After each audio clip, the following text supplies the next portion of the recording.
If you've ever partaken in a Fire Emblem game, you are well acquainted with the fact that it comes chock full of tropes. No matter its number, every entry retains those classic characters you've come to know and fear. You've got your Christmas knights, your aspiring sex offenders, and your obvious otaku bait. Yet, of all these crude and unwelcome recurrences, one somehow stands out as more abhorrent than any other: the Draconic Child. Unfamiliar with the concept? Allow me to put it bluntly. Fire Emblem likes dragons. Fire Emblem likes smooches. Fire Emblem really likes dragon smooches. The problem? That dragon you're smooching is dressed like a bedazzled Justice model on her middle school field trip. You smell like a baby prostitute. Well, actually, those dragon girls are over 1,000 years old. They just look like a prepubescent minor. Yes, and they sure do love to remind you of that fact, right as they drag you off to make a baby who will inevitably look as old as, if not older than, her mother immediately after birth. Thankfully, today's star has a struggle separate from unnecessary and underage promiscuity. She may still be a smidge on the childish side, but her experiences, personality, and modest dress put her a cut above the rest, even if we still have some issues to iron out. Please welcome Fire Emblem Three Houses Dragon Incognito in need of a developmental makeover, Flayn. Unlike the other students of Garreg Mach, Flayn has yet to enroll in the academy at the story's outset. She instead weasels her way into your ranks after Yuritsa yeets her off campus. That is, once she shoots down her helicopter parent. From there on out, Flayn stays faithfully by Byleth's side through thick and thin, unless they embrace atheism. Stand aside! As with every youngster reveling in their newfound autonomy, Flayn fights to secure her freedom forevermore. Her supports with Seteth reveal her deepest desire. Once all is said and done, she longs for a normal life. Yet Fodlan and all its forces, including its writers, seem dead set on destroying her dream. It's our mission to make that dream come true, no matter what may come against it. And if Disney has taught me anything, it's that canon is a springboard to crush beneath your heel as you rewrite everything that was wrong in the original iteration. If we're making this fantasy feasible, we need to find out what's forestalling its fruition. Prior to the Timeskip, Seteth stands as the primary obstacle in Flayn's path to independence. Flayn's brother-father imprisons her in a tower like some draconic Rapunzel and prevents her from having any relationships that could expose their shared secret. Thankfully, her kidnapping secures her a modicum of freedom that does not last. Even after she enlists in the school, Seteth hounds her and any potential friends at every possible opportunity. This first roadblock is only overcome by their implosive B support, leaving her path towards freedom problem-free. Until that, whole war arises. Those who slither in the dark, the same force that sent her into seclusion once before, now threaten her reclaimed home. Flayn has fought this war, mourned her mother, forced herself into a millennia-long slumber just to thwart them. All for naught. Her nightmare has returned to the waking world. This should act as the trigger that causes Flayn's development to skyrocket. Instead, she remains constricted by a narrative that insists on ignoring one obvious fact: that Flayn is actually Saint Sethlene. What is the point of pretending? It's certainly not to misdirect her enemies. Considering her kidnapping, those who slither are already well aware of Flayn's reawakening. Is it to prevent confusion amongst the people of Garreg Mach? Though if that were true, Flayn and Seteth alike are uncharacteristically compliant when Rhea reveals herself as Saros in the Crimson Flowers route. The only ones who stand to lose from Flayn's self-inflicted duplicity are herself and her loved ones. Showing a living saint standing alongside of Byleth, the goddess incarnate, could reinvigorate their crestfallen army. Yet, Flayn remains silent. So, how do we cause this awakened icon to stand out once more? Simple. Have Flayn reveal her true identity post-Timeskip, to the monastery at least, if not to the world altogether. Make her statement clear. She will fight for people to live normal lives, and she will do so by fighting against those who deprived her of her own right when it was finally in her grasp.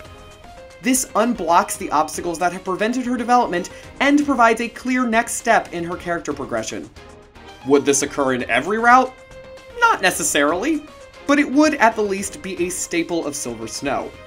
While some would argue that Rhea is the Lord of Silver Snow and Seteth is her retainer, the truth is that you spend much more time with Seteth as the Lord and Flayn as his retainer. Thus, this could be a change exclusive to the Silver Snow route, whereas her old reclusiveness remains in routes that don't focus on her or push her outside of her comfort zone. Though, if we're already planning to promote Flayn, we might as well address the other elephant in the room. Why did they deprive my girl of grown-up clothes? I get it, dragons don't age like humans, but let's just think about this logically for a hot second. Flayn, whose goal was to blend in as much as possible, is still wearing the uniform of a now defunct school where the war started. Even worse, she looks exactly the same as she did at 17 while standing alongside Glow Up McGee over here. How does any of that help her? If Flayn's outfits are already doing her a disservice, I say we discard them and dress her better. Since she's already declaring her sainthood, why not garb her like a martyr? I'm no artist, so I'll leave the designs to a defter hand, but I do believe that pulling inspiration from Nabatean culture would be beneficial. You could even incorporate coastal styles to reflect her oceanic obsession and her mother's resting place. With her wardrobe settled, it's time to decide how her hard-won independence would play out in the plot. As Flayn is not a lord, nor is she an official retainer, I don't feel that we need to rewrite the central storyline itself. Fire Emblem primarily relegates the development of sidelined characters to supports and subquests. Continuing with that trend, why don't we supplement her lackluster support list with relationships that will challenge her, empower her, and further her individual goals? If we have any hope of improving her supports, we need to start with the most glaring issue: her lack of female relationships. Flayn has a whopping one female to bond with, Manuela. While this support chain is, like many other of Manuela's, phenomenal, it shouldn't be the only one in existence. But who do we select from? These should be people that help us to explore unaddressed avenues of Flayn's life, challenge her preconceptions, and, in one case, fill in a plot hole. To explore these unaddressed avenues, let's start with someone in a similar boat: Bernadetta. Both Flayn and Bernadetta remain locked in their rooms from the outset of the game. However, whereas Bernadetta revels in it, Flayn adamantly objects to it. While these two would be initially incapable of reconciling the other's desires, persistent interactions could help them come to terms with the benefits and drawbacks of both lifestyles. Flayn can help Bernadetta understand the dangers of those forced into isolation instead of those who welcome seclusion, while Bernadetta can open Flayn's eyes to the harshness of a life beyond their four walls and the comfort of a space all her own. The empathy they could have for their shared situations could help them both reach a new level of independence. To challenge her preconceptions, we need to introduce a relationship of someone Flayn would respect in position, but oppose in perspective. Why not try Shamir? When Flayn discovers how Seteth has deliberately excluded foreign texts from Garreg Mach's library, she would need to rely on another source for information. Enter Shamir. One lesson from Shamir could warp what Flayn understands about Fodlan, and of places like Dagda beyond it. Despite her wartime service, Flayn's sense of childlike naivety seems to remain intact. Shamir could shatter her expectations of this wondrous world, while Flayn could give Shamir a reason to believe that this world, and its church, are still worth fighting for. To fill a plot hole, well, we need to discuss what planted this pitfall in the first place. In Chapter 6, Rumors of a Reaper, we learn that Flayn possesses special blood that the Agarthans want. Why do they want it? Well, it's left open to interpretation. Solon implies that her blood is used to drive the people of Remire Village mad. How, we don't know, but it does the job all the same. Yet, if that were true, why did they switch to using crest stones and turning everyone into demonic beasts directly afterwards? Flayn's blood could have created the crest stones or indirectly tainted them, but in either case, the consequences of her blood's unique characteristics is a cause for confusion. The narrative needs to put these doubts to rest. Of the possibilities, I would argue that the easiest conclusion to make would be for Solon to use Flayn's Nabatean blood to create crest stones. We know that their bones and hearts can create these items, so it's logical to assume that their blood could bear similar properties, especially as Flayn is a second-generation Nabatean whose genetic makeup could differ from that of her parents. Any other conclusion would be convoluted to implement. How do we clarify this change? through her relationship with Lysithea. For two people with all too much trauma to share, it's shocking that neither canonically interacts with the other. Should this pair open up about their past experiences with those who slither, they could find in one another someone who understands firsthand the pain and panic it imprints on you, and the ire it stirs as well. If Flayn found Lysithea to be trustworthy, she would have the open door she needs to explain why the Agarthans have hunted her, and how her blood plays into the totality of the war at hand. Of all Flayn's potential relationships, this is by far the most important to implement. Are there other supports that merit mention? Of course, though we'd be here for a week if I detailed every idea I had.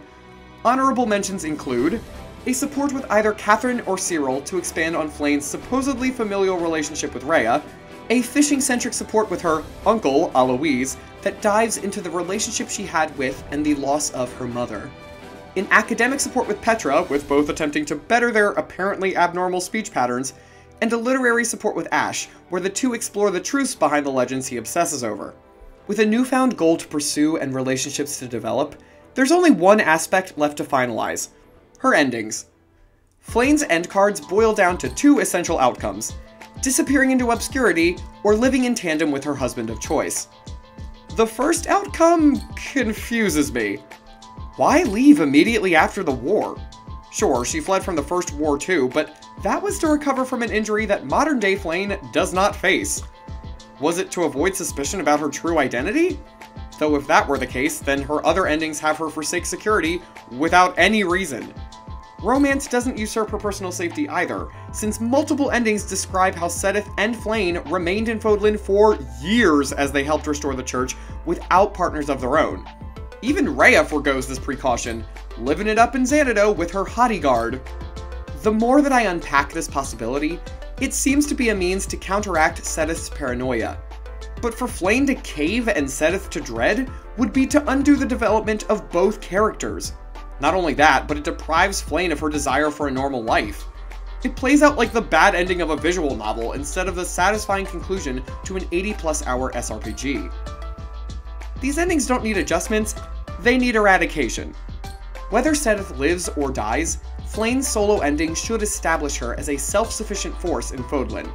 Whether she serves the church, sees out the wounded, or settles down as nothing more than another nameless citizen, Flayn would achieve her wish.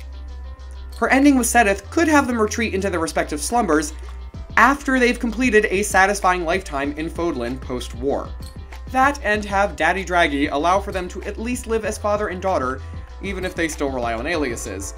Any other disappearance-centric ending allows her to run off into anonymity with someone she loves, which, to me, still means she gets her happily ever after, just, off the grid.